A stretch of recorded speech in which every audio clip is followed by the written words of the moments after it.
There is a danger when you approach the new £160,000 Aston Martin DBS that you instinctively try and compare it to the new 599 GTB Ferrari. It's so tempting, you see, front-engine V12 GT cars, but I'm not going to do it. I don't think we should do it because the Ferrari is £40,000 more and it has 100 horsepower more. I now think the two cars are in different classes. I've got that one on the way. This is not a 599 rival in my mind. Anyhow, before we delve into the murky world of how the DBS drives, there are some questions to be answering about its styling. My main question is, does this car look different enough to a regular DB9 on which it's closely based to justify a £48,000 premium over the DB9 Sport Pack with a manual gearbox? And I'm not quite sure. I've been with it for 2 days now. I think it's a great looking car, but I'm not sure if it's different enough. Almost all the body panels are new on the DBS. Carbon fibre front wings, carbon fibre bonnet, aluminium doors, aluminium roof skin. In fact, if you ask Aston Martin, is there any steel in this car? They just say, we think the rear subframe might be. Otherwise, this is space-age Aston Martin. That means aluminium bonded shell, all modular, so the range basically share the same underpinnings. Some vital statistics: 510 brake horsepower at 6,500 RPM, 420 foot-pounds of torque at 5,750 RPM. That's quite high for the torque delivery. 0 to 62 in 4.3 seconds, 191 flat out. Okay, it won't do 200, so cares. 3 turns lock to lock, 1,695 kilograms all up. That's quite light. Then again, it is all aluminium as carbon, as we said. 78 litre fuel tank. I think that's a bit on the small side with something with such a thirst that's supposed to be a long-legged GT.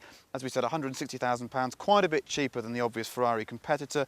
400 to 500 units a year. They want to do a few more, sold out in the UK for 2 years, so they're hardly struggling. Come round here, have a look at some tech details. Ceramic carbon brakes all the way around, 398mm at the front. If you recognise that measurement, it's because it's the same as on the Ferrari. It's effectively the same disc with that Aston Martin 6-piston monoblock caliper. Fantastic brake feel. I reckon the best brake feel on a carbon disc I've driven. Revalve steering, as we said. None of this He-Man stuff that you get in V8 Advantages and DB9s, because really you can't turn the wheel. This is much, much lighter. Engine, top end work, raised compression, so it breathes better and it's a bit punchier inside. That's where you're getting more power from. Bilstein adjustable dampers. This is another first for Aston. 2 settings, comfort, sport. Each setting has 5 parameters and the car tries to work towards the ideal, the optimum damping situation for everywhere you are on the road. At the back, main differences. Large carbon rear diffuser, slightly different exhausts, funked up lights, lipped up spoiler a la Ferrari 550, and on this one, a very, very natty black paintwork, which you can't see, which has got flecks of red in it. Very James Bond.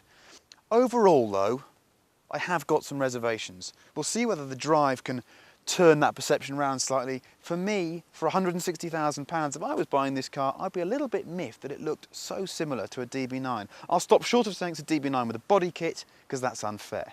Anyhow, let's go and have a steer.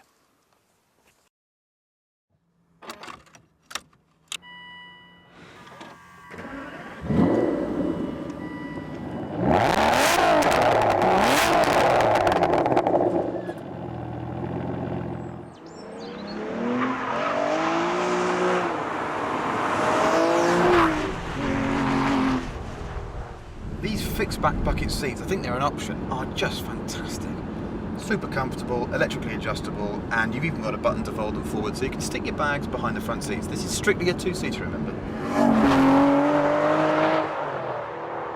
I'm a touch worried that Aston Martin is trying to elaborate on every control surface and every interface just too much these days. They are now the accepted masters of supercar design detail. They love it. It's become a fetish I've been gauging. But in this car, everything's just so complicated. This key thing you saw me putting in, it's called an ECU. That's an emotional control unit.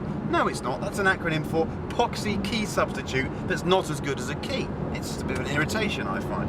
The instruments, okay, they look really cool, but the rev counter going the opposite way to the speedometer, I can't really see them.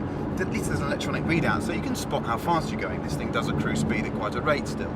This redesigned centre console here for the DBS, remember it's not out of a DB9, it's all new for this car. Yeah, it looks great, but I can't fathom it for love nor money. They're just loads of little buttons and I'm reasonably dexterous.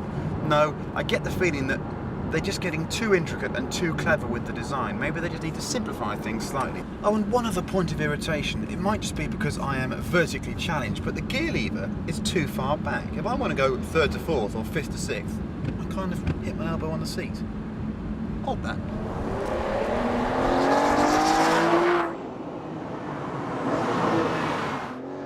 No doubt the DBS does suffer in not having its own clearly defined image within the range. The V8 Vantage, the DB9 and the old Vanquish all had that distinctive look. They were their own cars, for want of a better phrase.